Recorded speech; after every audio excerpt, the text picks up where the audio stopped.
The cafe was warm, filled with the smell of fresh coffee and quiet conversations.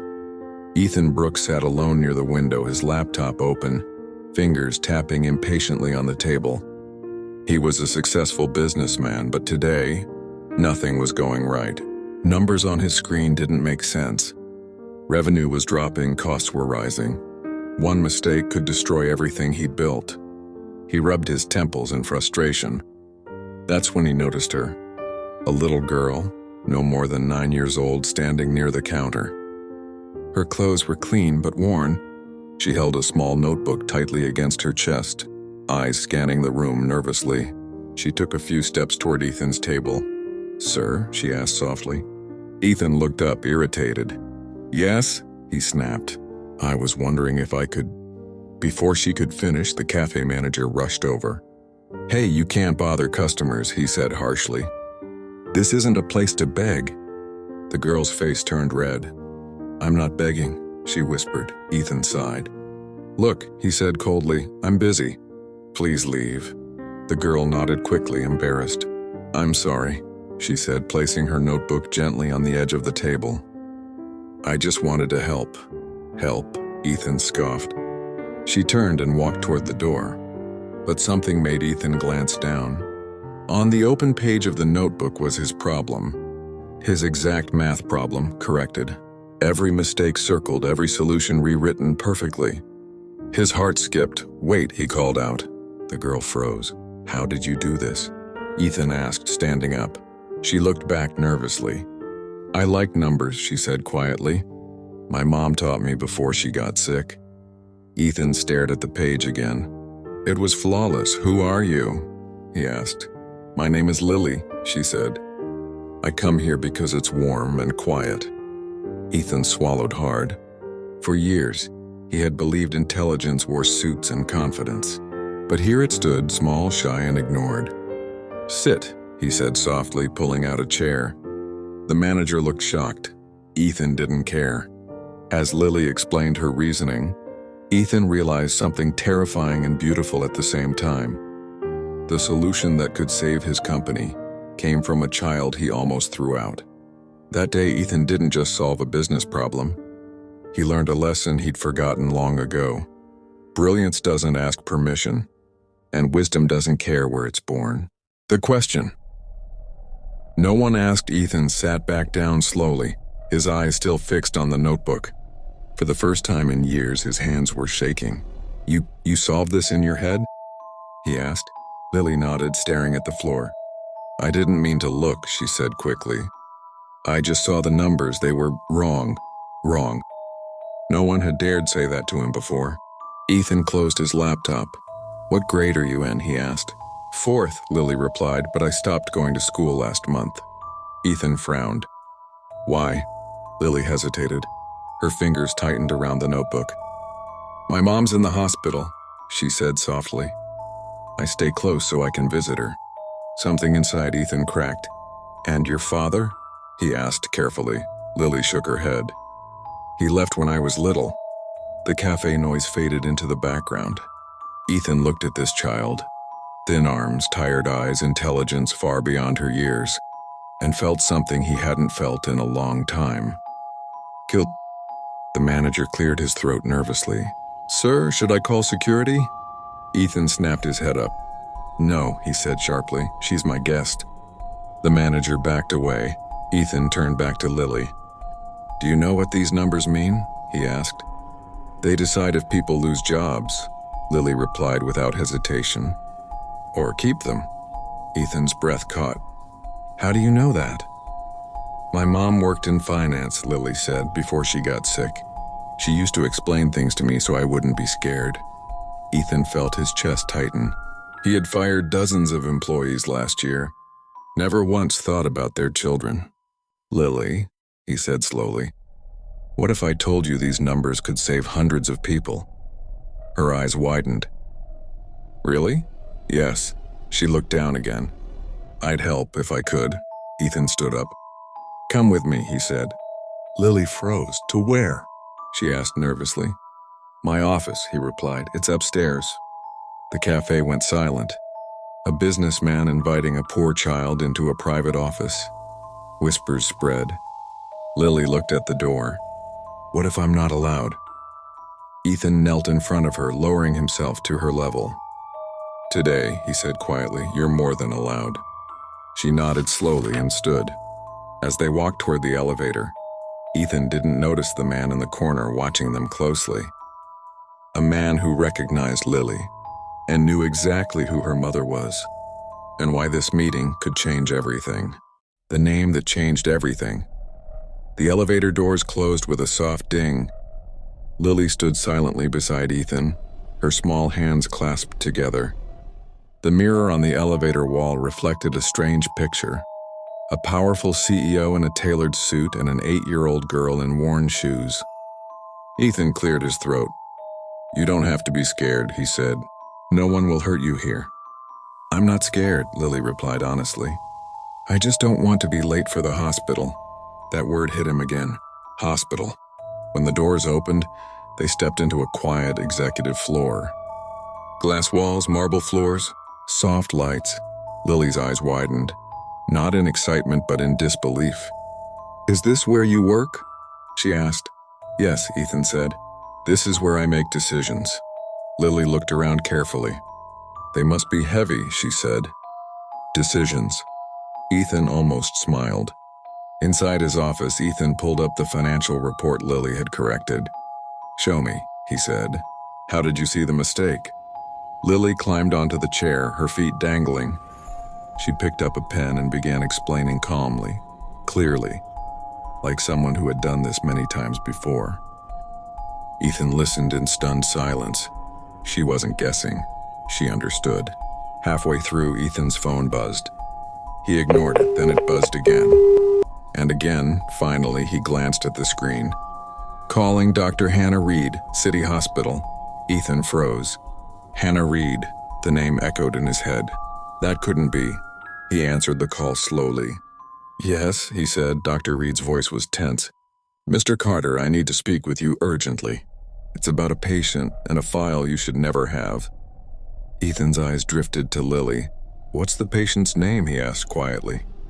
There was a pause. Hannah Reed, the doctor said. But she used to work for you. Ethan's blood ran cold. He remembered now. A brilliant analyst. The one who warned him years ago about a fatal flaw in his expansion plan. The one he ignored, the one who was fired.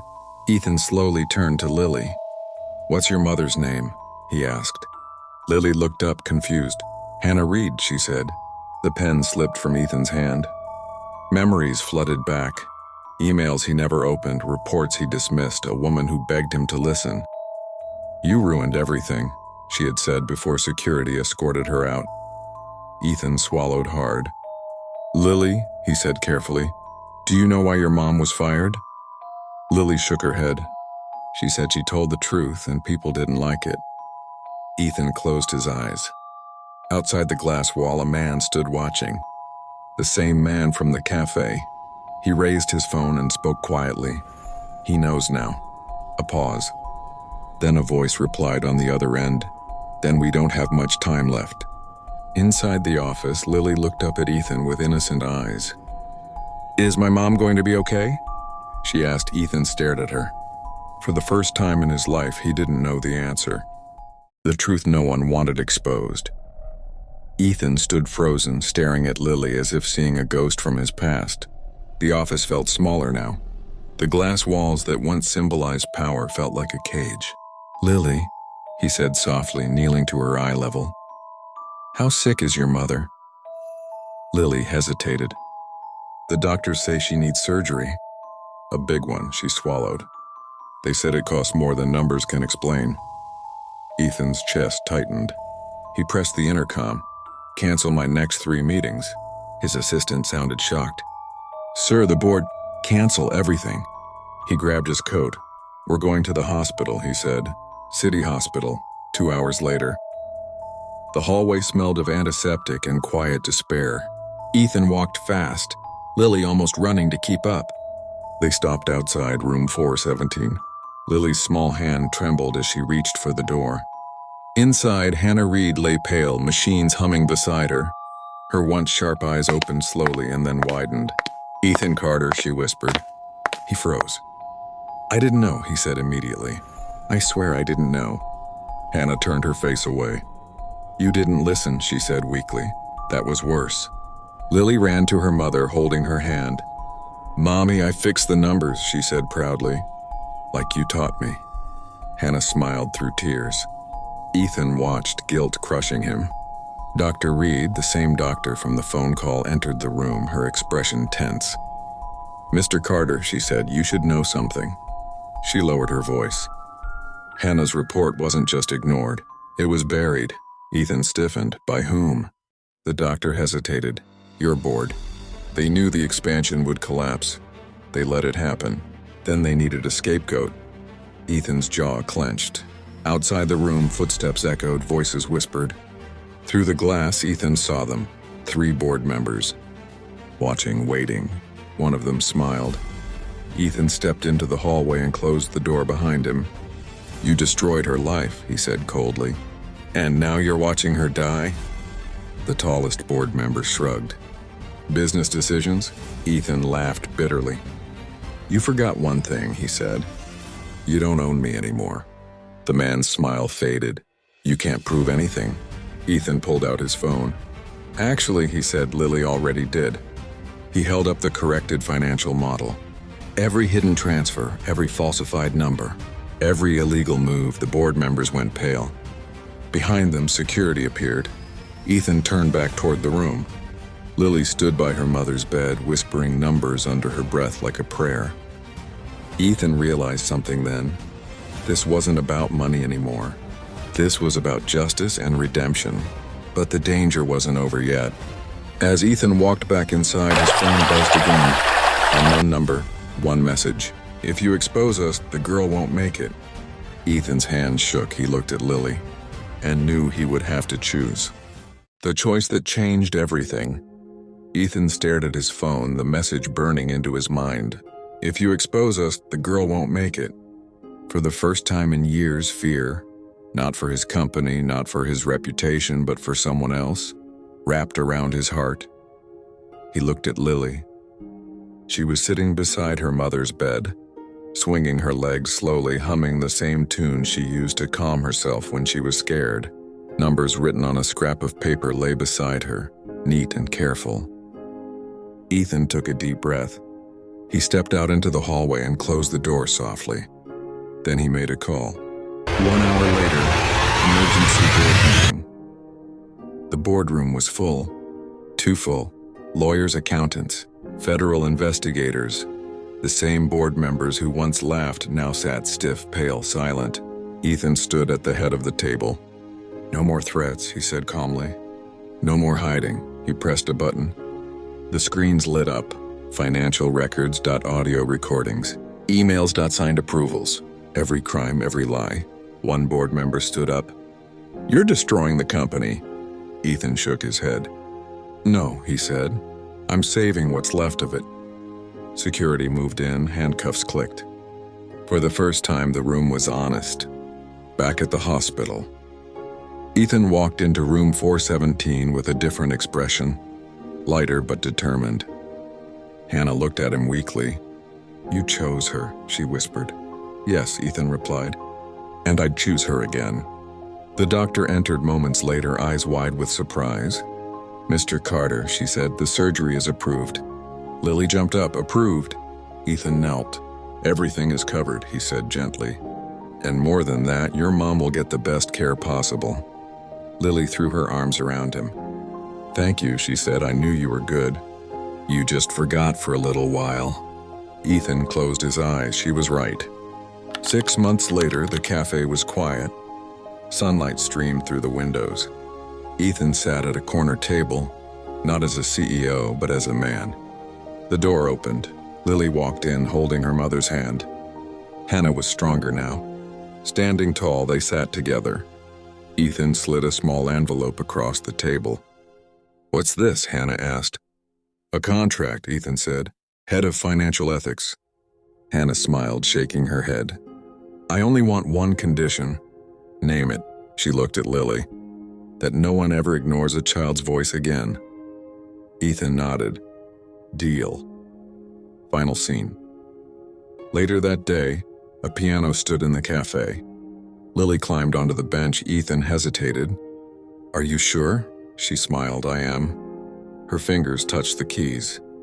The melody filled the room, soft, perfect, alive. People stopped, some cried. Ethan listened and finally understood. Power isn't measured in money. It's measured in who you choose to protect. The end. A story about humility, courage, and how even the smallest voice can save a life.